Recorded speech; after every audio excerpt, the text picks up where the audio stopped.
تسليما اللهم صل على محمد وعلى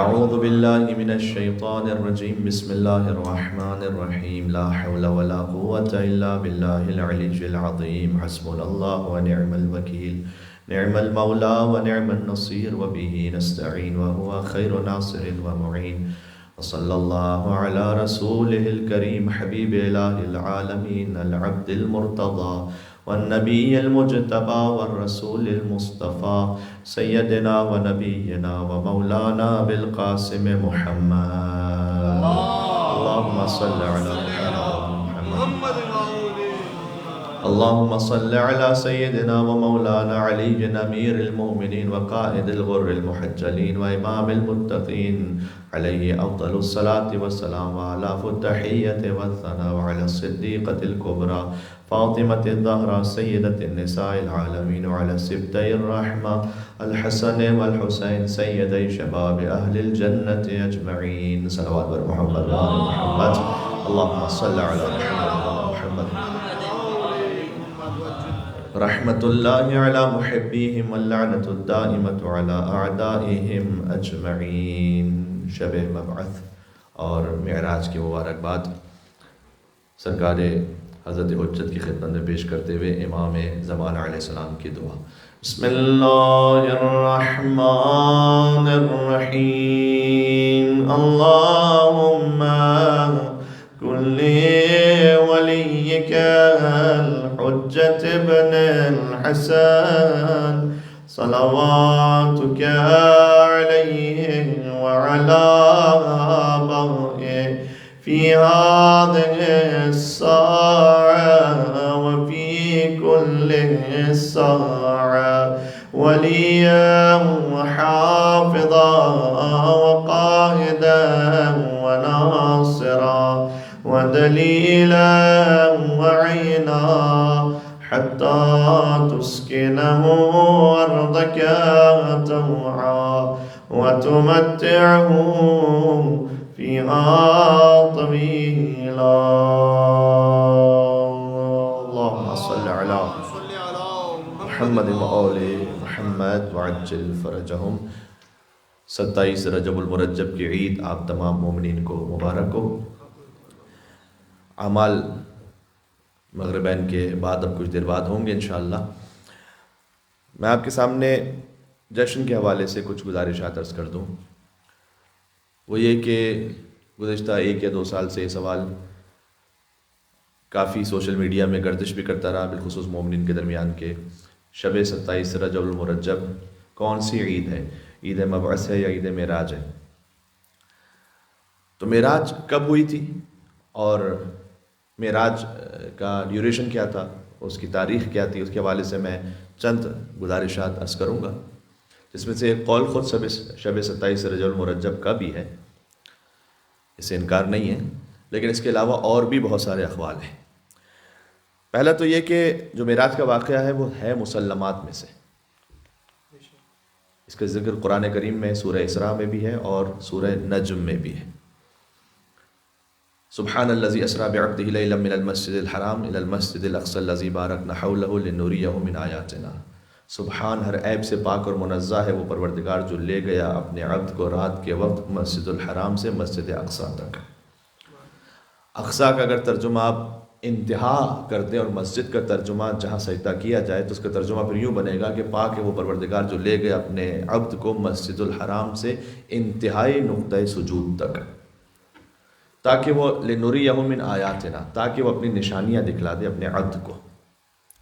سورہ والنجم میں ذکر موجود ہے والنجم اذا ہوا ما ضل صاحبکم وما غوا وما ينطق عن الهوى ان هو الا وحی یوحی علمہ شدید القوى ذو مرة فاستوى وهو بالافق الاعلى ثم دنا فتدلى فكان قاب قوسين او ادنى.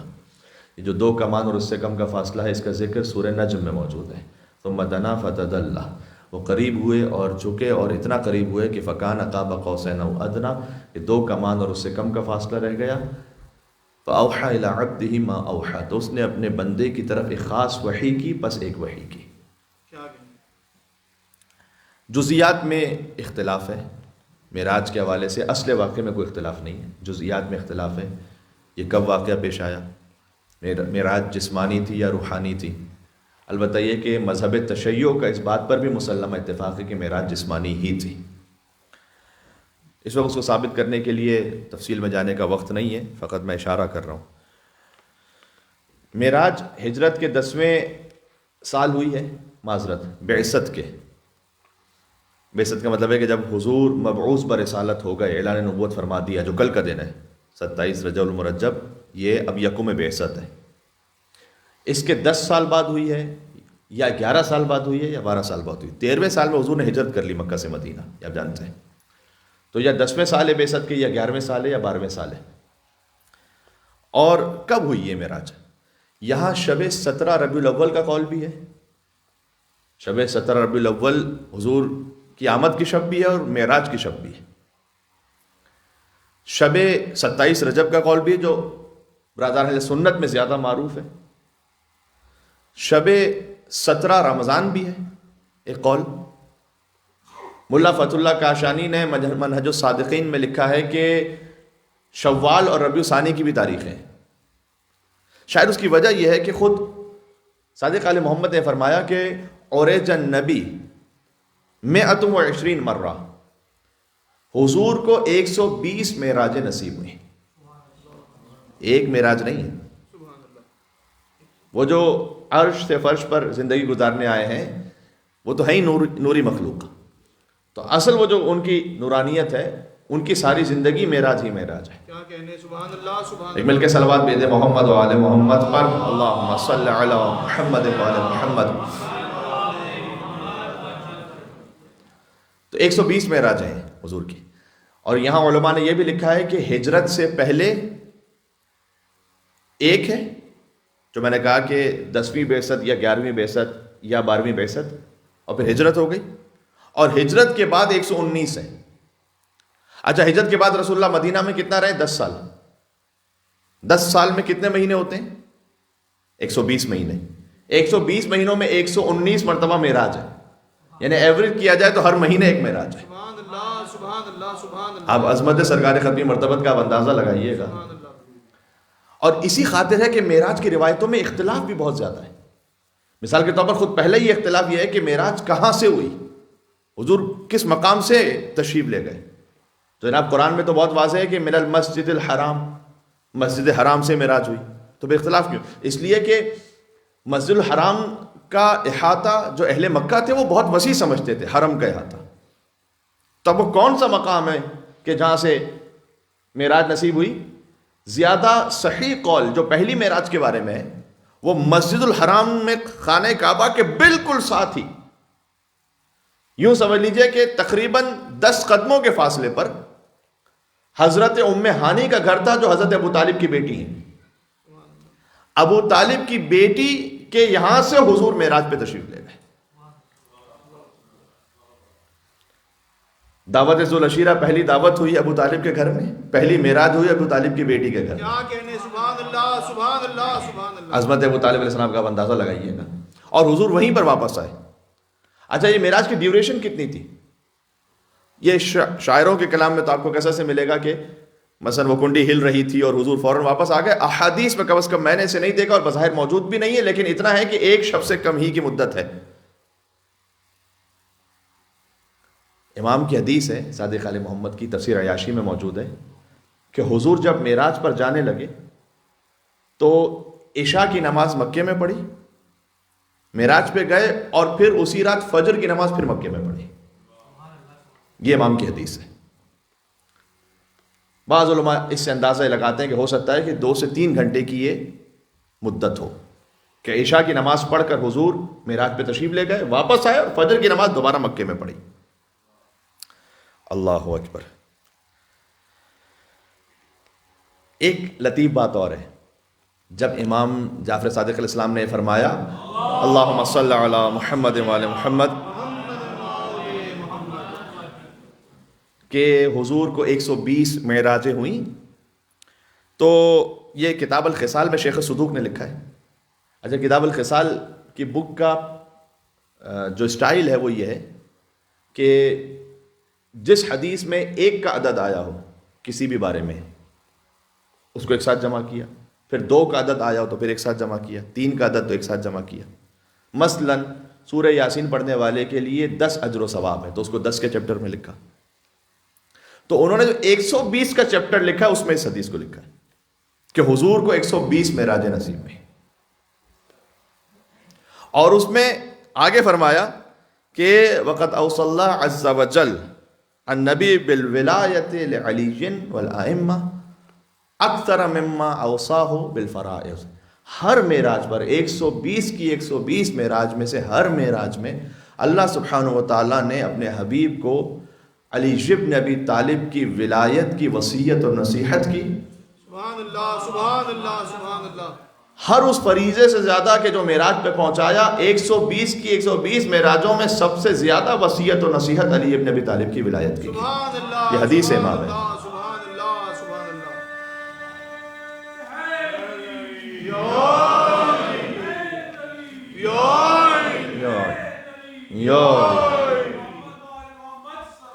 اللہم صلی علی محمد وعلی محمد۔ کوئی آج کل کے زمانے کا مومن ہوتا تو شاید کہہ دیتا کہ ایک دفعہ جب بیان ہو گئی فضیلت، بار بار بیان کرنے کی کیا ضرورت ہے، 120 مرتبہ ہمارا کیوں ذہن بار بار اسی کو سنوایا جا رہا ہے زبردستی۔ تو وہ اللہ تعالیٰ نے بھی اپنے حبیب کو معراج پہ بلا کر 120 مرتبہ مولا علی کی ولایت ہی سنائی سب سے زیادہ، باقی فرائض بھی سنائے لیکن کہا کہ ہر مرتبہ مولا علی کی ولایت سب سے زیادہ سنائی۔ پیغمبر کا سفر مکے سے شروع ہوا، پھر مدینہ میں حضور نے معراج پہ جاتے ہوئے مدینہ میں نماز پڑھی، مسجد کوفہ میں نماز پڑھی، طور سینا پہ نماز پڑھی، بیت لحم پہ نماز پڑھی جو حضرت عیسیٰ علیہ السلام کی ولادت گاہ ہے، پھر مسجد اقصیٰ میں نماز پڑھی، اور مسجد اقصیٰ سے پھر آسمانوں کا سفر شروع کیا۔ یہ کتنے سٹاپ ہو گئے؟ مدینہ، مسجد کوفہ، طور سینا، بیت لحم، مسجد اقصیٰ اور پھر آسمان۔ جب پہلے آسمان پر پہنچے تو وہاں حضرت آدم علیہ السلام نے استقبال کیا، اور فرشتے جوق در جوق آتے رہے حضور کے پاس۔ روایت میں ہے کہ باقاعدہ مسکراتے ہوئے اور ہنستے ہوئے چہروں کے ساتھ حضور کی خدمت میں پہنچے اور حضور کو سلام پیش کیا۔ پہلے ہی آسمان پر ملک الموت سے ملاقات ہوئی، دوسرے آسمان پر حضرت یحییٰ اور حضرت عیسیٰ علیہ السلام سے ملاقات ہوئی، تیسرے آسمان پر حضرت یوسف علیہ السلام سے ملاقات ہوئی، چوتھے آسمان پر حضرت ادریس علیہ السلام سے ملاقات ہوئی، پانچویں آسمان پر حضرت ہارون علیہ السلام سے ملاقات ہوئی، چھٹے آسمان پر حضرت موسیٰ علیہ السلام سے ملاقات ہوئی، اور ساتویں آسمان پر جب پہنچے تو پھر جبریل نے کہا کہ لو دنوت انملۃ لاحترقت، اگر انگشت پور کے برابر بھی آگے بڑھو تو یا رسول اللہ اب میں جل کر ہلاک ہو جاؤں گا، یہ میری آخری منزل ہے، اب آپ خود تشریف لے جائیے۔ اور حضور پہنچے سدرۃ المنتہا سے آگے جہاں خدا سے گفتگو ہوئی، لہجہ علی بن ابی طالب۔ سبحان اللہ سبحان اللہ سبحان اللہ۔ یہ معراج کا ایک ایک لفظ میں سفر تھا کہ جو میں نے آپ سے پہلا آسمان، دوسرا آسمان، تیسرا آسمان سنا دیا آپ کو۔ ان انبیاء سے ملاقاتیں ہو کر جب سدرۃ المنتہا سے آگے پہنچے تو لہجہ علی بن ابی طالب علیہ السلام میں اللہ نے کلام کیا، اس لیے کہ اللہ سبحانہ و تعالیٰ نے کہا کہ اے حبیب، میں نے جب آپ کے دل کا مشاہدہ کیا تو آپ کے دل میں سب سے زیادہ محبوب ہستی علی بن ابی طالب کو پایا، سبحان اللہ۔ لہذا میں چاہتا تھا کہ اس لہجے میں، اس صوت میں آپ سے کلام کروں جو آپ کے لیے سب سے زیادہ آشنا ہو اور آپ کے لیے محبوب آواز ہو، سبحان اللہ سبحان اللہ تاکہ انسیت باقی رہے۔ سبحان اللہ سبحان اللہ۔ توصیف محمد کی ہو تحریر کہاں تک، ناچیز کا ادراک تو پہنچا ہے یہاں تک کہ جبریل کے پر جلنے کا امکان ہے جہاں تک، نعلین محمد کی رسائی ہے وہاں تک، اب اس سے جو آگے ہے وہ پردے میں نہا ہے، لہجہ ہے جو حیدر کا تو خالق کی زبان ہے۔ سبحان اللہ، نعرہ حیدری، یا علی۔ وہاں گفتگو ہوئی حلال و حرام کے بارے میں، فرائض کے بارے میں، بہت سی اخلاقیات کے بارے میں۔ حضور نے جنت و جہنم کے ایک ایک دروازے کو دیکھا، اس پہ میں آپ کے سامنے ایک پوری مجلس پڑھ چکا ہوں، بلکہ 2 شاید مجالس پڑھ چکا ہوں، کہ جہاں حضور نے جنت کے دروازے پر کیا لکھا ہوا دیکھا، پہلے دروازے پہ کیا لکھا ہوا تھا، دوسرے دروازے پہ، تیسرے دروازے پہ کیا لکھا ہوا تھا، جنت کے 8 دروازے، جہنم کے 7 دروازے، اور ان سب کا مشاہدہ کرنے کے بعد اب اس میں اختلاف ہے روایات میں، اس سے سمجھ میں آتا ہے کہ شاید ہوتا ہے کہ مختلف روایات مختلف معراجوں کی ہوں، کہ جہاں کہیں ایک گفتگو ہوئی، دوسرے معراج میں کوئی اور گفتگو ہوئی۔ ظاہر ہے جب تقریباً اگر 120 معراج ہیں، اس روایت کو طبق اس روایت گفتگو کی جائے تو پھر بہت سے مقام پر، بہت سے موقعوں پر بہت سی الگ الگ گفتگو ہیں۔ جب حضور واپس پلٹے، پہلی معراج کی بات کر رہا ہوں، اور حضرت ام ہانی کو بھی بتلایا، تو یہ بات فوراً قریش میں پھیل گئی کہ محمد نے یہ دعویٰ کیا ہے، اور انہوں نے تکذیب کی فوراً انہوں نے کہا کہ ممکن ہی نہیں، یہ کیسے ہو سکتا ہے؟ تو حضور نے کہا کہ میں نے بیت المقدس پہ، مسجد اقصی پہ نماز پڑھی تھی اور وہاں سے میں آسمانوں پر گیا ہوں۔ آج کا تو زمانہ ہے نہیں کہ آپ نے چاہے مثال کے طور پر افریقہ کا کوئی شہر نہ دیکھا ہو، لیکن آپ گوگل کریں گے تو آپ کے سامنے اس کی تصویر آ جائے گی۔ اس زمانے میں بات ہے تو بیت المقدس دیکھا کس نے؟ تو 2 یا 4 لوگ تھے قریش میں سے جنہوں نے بیت المقدس دیکھا ہوا تھا، اس مسجد کو۔ انہوں نے کہا کہ اے محمد بتلاؤ کہ وہ مسجد کیسی ہے، اس کی عمارت کیسی ہے، اس کا نقشہ کیسا ہے، اور حضور نے بتلانا شروع کیا۔ اور وہ ہم کچھ بدندان تھے کہ یہ محمد کے جو ابھی بظاہر حجاز سے کہیں باہر نہیں نکلے، ان کو بیت المقدس کا کیسے پتہ ہے؟ حضور نے کہا میں نے وہاں جا کے نماز پڑھی۔ اس کے بعد حضور نے کہا جب میں واپس آ رہا تھا تو مقام تنعیم پر، جو 9.6 کلومیٹرز کے فاصلے پر ہے مکہ سے، نارتھ ویسٹرن سائڈ پر ہے، جہاں سے احرام بھی باندھا جاتا ہے، جہاں مسجد عمرہ بھی موجود ہے۔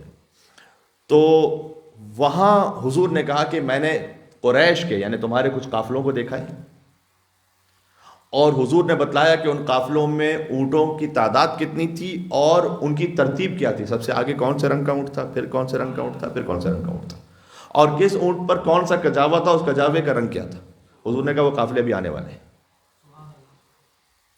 اور کچھ ہی دیر میں وہ قافلے مکہ میں داخل ہوئے تو انہوں نے دیکھا کہ ہاں محمد تو صحیح کہہ رہے تھے۔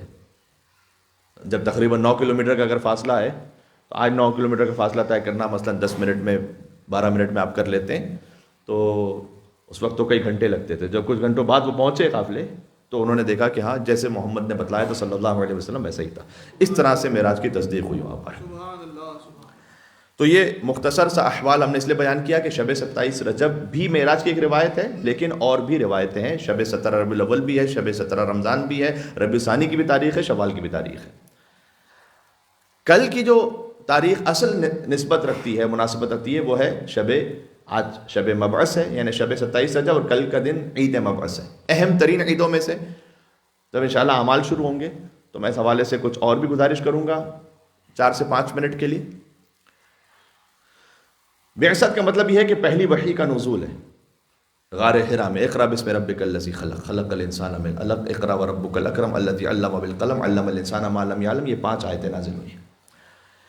تھوڑا سا اگر اس پہ بات کر لوں، دیکھیں جو کل کی عید ہے نا، وہ اتنا زیادہ اہم ہے شریعت مقدسہ میں کہ کل کا روزہ سال کے 4 بڑے روزوں میں سے ایک ہے۔ اہم ترین عبادت میں سے کل روزہ رکھنا، جن کے قضا روزے ہوں وہ قضا کی نیت سے رکھیں تو قضا بھی ان کا ادا ہو جائے اور مستحب کا ثواب بھی حاصل ہو، اور جن پر قضا روزے نہیں ہیں وہ مستحب کی نیت سے رکھیں۔ کل کا روزہ بہت زیادہ اہم ہے۔ اگر آپ نے رجب میں اب تک کوئی روزہ نہیں رکھا تو کل کا روزہ ضرور رکھیں، اس لیے کہ شاید تمام رجب المرجب میں جو کل کا دن ہے وہ سب سے زیادہ اہم روزے کے حوالے سے۔ اس کی تھوڑی تفصیل انشاءاللہ ہو سکتا ہے اعمال سے پہلے ہم بیان کر دیں۔ کل کی جو عید ہے، کل کی عید کی وجہ سے ساری عیدیں ہیں،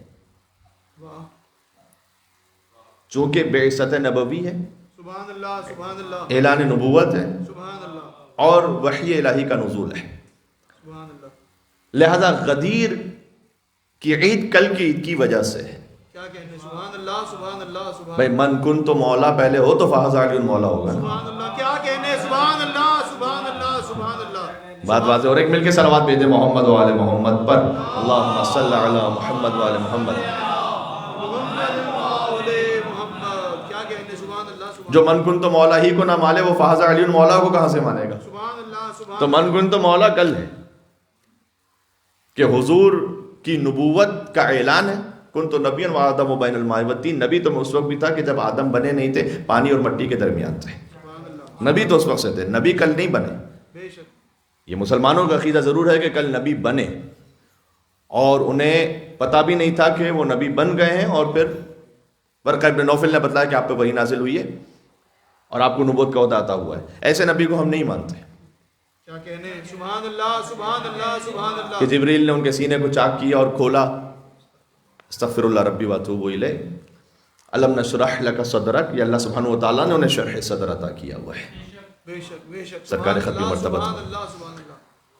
تو میں تو اس وقت بھی نبی تھا کہ جب آدم نہیں بنے تھے اور پانی اور مٹی کے درمیان تھے، تو وہ تو عقیدہ مسلم تشیع ہے. ہاں اعلان نبوت کل ہوا, پہلی وحی کا نزول کل ہوا, لہٰذا یہ جو نبوت ہے یہ وہی ولایت ہے, یہی مولائیت ہے. تو من کن تو مولا فہذا علی مولا. تو کل کی عید کی وجہ سے عید غدیر ہے, کل کی عید کی وجہ سے عید مباہلہ ہے, کل کی عید کی وجہ سے عید الفطر ہے, کل کی عید کی وجہ سے عید الاضحیٰ ہے, کل کی عید کی وجہ سے عید جمعہ ہے. پورا دین ہی کل کی عید کی وجہ سے. سبحان اللہ سبحان اللہ سبحان اللہ سبحان اللہ. آپ اندازہ لگا رہے ہیں. تو بعثت نبوی کی یہ اہمیت ہے جو ہمارے اتنی زیادہ اہمیت اس کی شاید سمجھی اگر گئی تو منایا نہیں جاتا اسے اس اہتمام کے ساتھ, ورنہ سال کی اہم ترین عیدوں میں سے ایک عید ہے یہ. بلکہ بعض تعبیروں کے مطابق غدیر کو تو عید اللہ الاکبر کہا گیا یقیناً, لیکن میں نے کہا کہ غدیر بھی ہے عید مبعث کی وجہ سے. کیا کہتے ہیں؟ سبحان اللہ. آخری ایک نقطہ یہ عرض کر دوں, بس اس عید کی اہمیت تھوڑی سی آپ کے سامنے میں اجاگر کرنا چاہ رہا تھا. اعمال انشاءاللہ ہم بتلائیں گے آپ کو. آج کی شب کے خاص اعمال ہیں, 12 رکعت نماز ہے.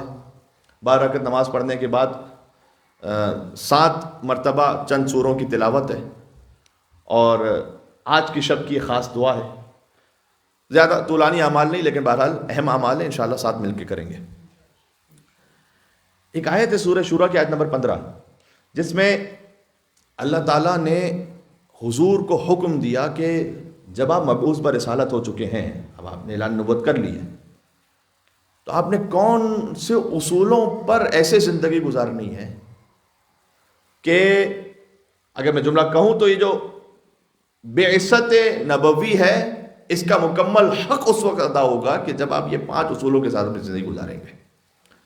اور آپ تصور فرمائیے کہ وہ لوگ کہ جو حضور کی راہ میں کانٹے بچھانے والے تھے, پتھر مارنے والے تھے, حضور پر نعوذ باللہ غلاظت پھینکنے والے تھے. ایک موقع ایسا تھا کہ 3 لوگ نماز پڑھتے تھے مسجد الحرام میں, رسول اللہ, مولا علی, حضرت خدیجہ, اور دور سے مشرکین دیکھ کر ہوٹنگ کرتے تھے, سیٹیاں بجاتے تھے. کتنا سخت ماحول ہوگا. بہرحال علی ابن ابی طالب کی وجہ سے کسی میں جرأت نہیں ہوتی تھی کہ رسول اللہ پہ حملہ کر سکے. سبحان اللہ سبحان اللہ. بچپن میں علی ابن ابی طالب کا عالم ہے. سبحان اللہ سبحان اللہ. اور اللہ تعالیٰ نے حضور کی جو ولادت ہے وہ 1 عام الفیل ہے, اور مولا علیہ السلام کی ولادت 29 عام الفیل ہے, 30 سال کا فرق ہے. تو بظاہر مصلحتیں تو اصل اللہ سبحانہ و تعالیٰ جانتا ہے کہ کیا کیا مصلحتیں ہوں گی. اس میں بظاہر ایک مصلحت یہ بھی لگتی, چونکہ مشرکین مکہ نے منصوبہ یہ بنایا تھا کہ یا تو محمد کو صلی اللہ علیہ وآلہ وسلم شاعر کہو یا دیوانہ کہو, اور مجنون کہو. اور مجنون اور دیوانہ ہونے کی ایک علامت یہ ہے کہ کوئی بچوں سے الجھتا رہے بار بار. یہ نان سیریس ایٹیٹیوڈ کہلاتا ہے نا, کیا کہتے ہیں؟ کہ کوئی بچوں سے بار بار الجھتا رہے. تو ایسا کرو کہ بچوں کو اس محمد کے پیچھے لگا دو. اب اسے پتھر پھینک کے اس پر آوازیں کسیں, کب تک انسان صبر کرے گا؟ اور جب ان کا کوئی آپس میں بچوں کے ساتھ ایسا تنازع, کوئی بات ہوتی رہے, دیکھو ان کا تو کام ہی ہے کہ تو چھوٹے بچوں سے الجھتے رہتے ہیں بس. اس منصوبے کو شکست دینے کے لیے اللہ سبحانہ و تعالیٰ نے امیر المومنین کو رسول اللہ کے 30 سال بعد بھیجا ہے. سبحان اللہ سبحان اللہ سبحان اللہ سبحان. تو بچوں کو جو جواب ہے وہ رسول اللہ نہیں دیا کرتے تھے, بچوں کا جواب علی ابن ابی طالب دیا کرتے تھے. سبحان اللہ سبحان اللہ. وہ معاملہ ہی ختم ہو گیا. سبحان میرے خیال میں تھوڑا سا وقت تھا, میں سمجھا کہ 8:20 تک ہے وقت. اچھا ٹھیک ہے, 2-3 منٹ ہے. وہ کہ جو راہ میں کانٹے بچھانے والے, پتھر پھینکنے والے, بالآخر بعض ایسے چاہنے والے بھی بنے پھر حضور کے, کہ جو حضور کے وضو کے قطروں کو جمع کرتے تھے تبرک کے طور پر. جب حضور نے حجۃ الوداع کیا تو جو تقصیر فرمائی, تو اس میں ایک ایک بال کو بہت سے صحابہ کرام نے لیا بطور تبرک. بال کے ساتھ آل کو لے لیتے تو بہت ضروری تھا. سبحان اللہ سبحان اللہ. نعرہ حیدری یا علی. لیکن یہ 23 سال کے عرصے میں اتنا بڑا فرق کیا ہے؟ رسول اللہ نے اللہ کے حکم کے مطابق ان 5 اصولوں پر عمل کیا ہے. 5 یہ اصول وہ ہیں کہ قابل ہے کہ واقعی کم از کم ایک مجلس تو پڑھی جائے ان 5 اصولوں پر. لیکن میں آپ کے سامنے فقط آیت کا ترجمہ پڑھ رہا ہوں. فَلِذَلِكَ فَادْعُ, یہ سورہ شورا کی آیت نمبر 15 ہے, آپ خود اسے جا کر اس کا ترجمہ دیکھیے گا. سب سے پہلے تو کہا کہ فَلِذَلِكَ فَادْعُ, آپ اے محمد پکاریے، دعوت دیجیے فقط اللہ سبحانہ و تعالیٰ کی خاطر، اللہ کی خاطر کام کیجیے۔ تو لازمی سی بات ہے ہم اور آپ کے لیے نصیحت ہو رہی ہے، اللہ کی خاطر کام کیجیے۔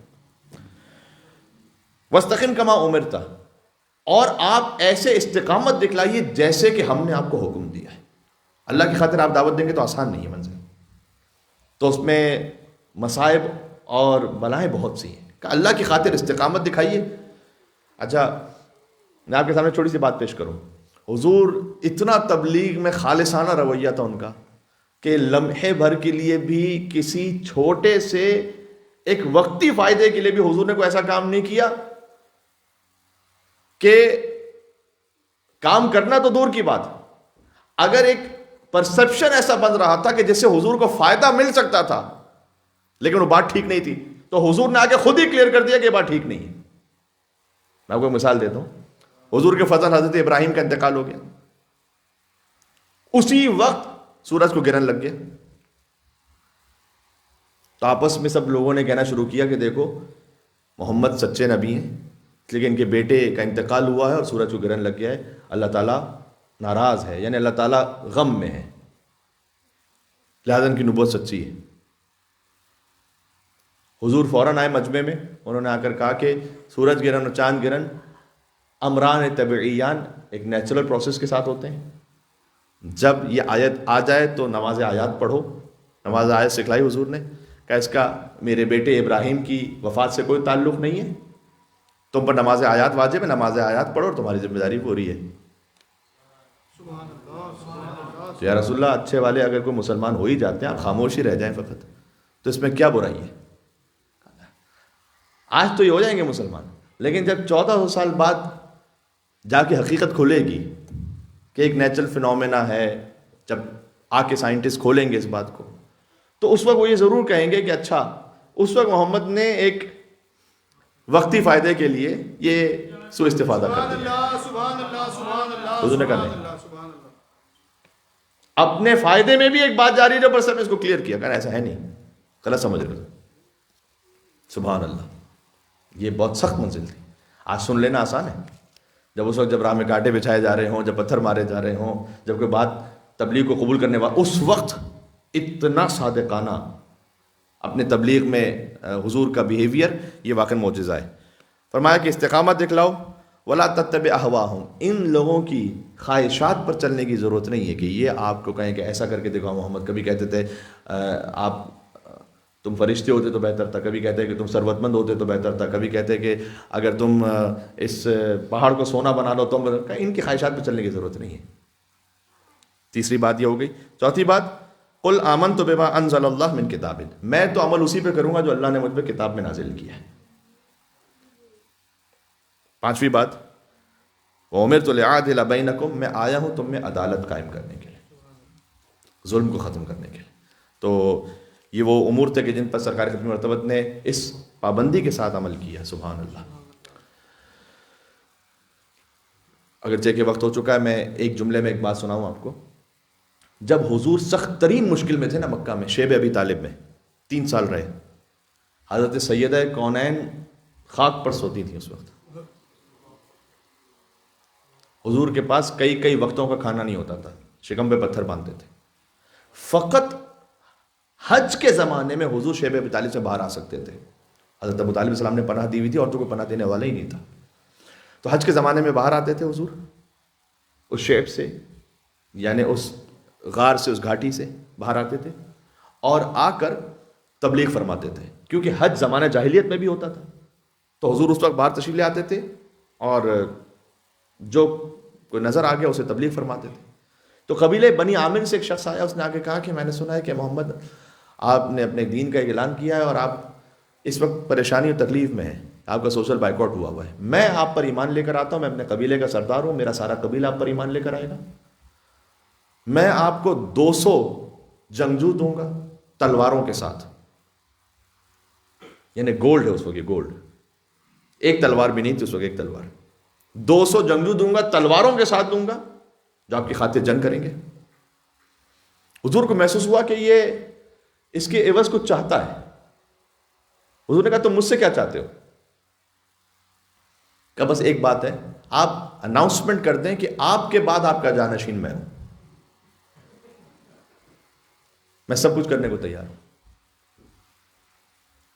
حضور نے کہا نہیں، مجھے جانشین متعین کرنے کا اختیار خود سے ہے نہیں، جو اللہ جانشین متعین کرے گا وہ جانشین ہے۔ اللہ اکبر، اللہ اکبر، جو اللہ جانشین متعین کرے گا وہ ہے۔ کہ بس ٹھیک ہے، پھر آپ محروم ہو جائیں گے ان 200 جنگجوؤں سے اور میرے پورے قبیلے سے۔ حضور نے کہا ٹھیک ہے۔ یہ ساری باتیں اس وقت سن لینا بہت آسان لگتا ہے، جب شدید ترین کوئی مصائب میں ہو نا، اور کوئی آ کر اس طرح سے پیشکش کر رہا ہو اور اس وقت صاف انکار کر دینا اپنے اصولوں کی وجہ سے، اس سے طاقت سمجھ میں آتی ہے۔ غدیر میں اس اعلان کی من کنت مولا فہذا، سبحان اللہ سبحان اللہ سبحان اللہ سبحان کیا قوت ہے اس اعلان خداوندی کی، سبحان اللہ۔ ایک مل کے صلوات بھیج دیں، نام حیدر کرار علی جیب ابی طالب، اللہم صلی علی محمد و آل محمد وعجل فرجہم۔ اللہ تعالیٰ ہمیں شریعت مصطفی پر عمل کرنے کی توفیق عطا فرمائے۔ اس شریعت میں یہ سب کچھ نہ رہتا اگر ولایت مرتضوی نہ ہو، تو ہمیں مولا کائنات کی ولایت پر ثابت ختم فرمائے۔ اے پروردگار، حضرت حجت کو ہم سے راضی و خوشنود فرما دے، عید پہ جو اعمال انجام دیں گے اسے اپنی بارگاہ میں قبول فرما۔ ربنا تقبل منا انک انت السمیع العلیم، بجاہ محمد و آلہ الطیبین الطاہرین، نعرہ صلوات۔ اللہم صلی علی محمد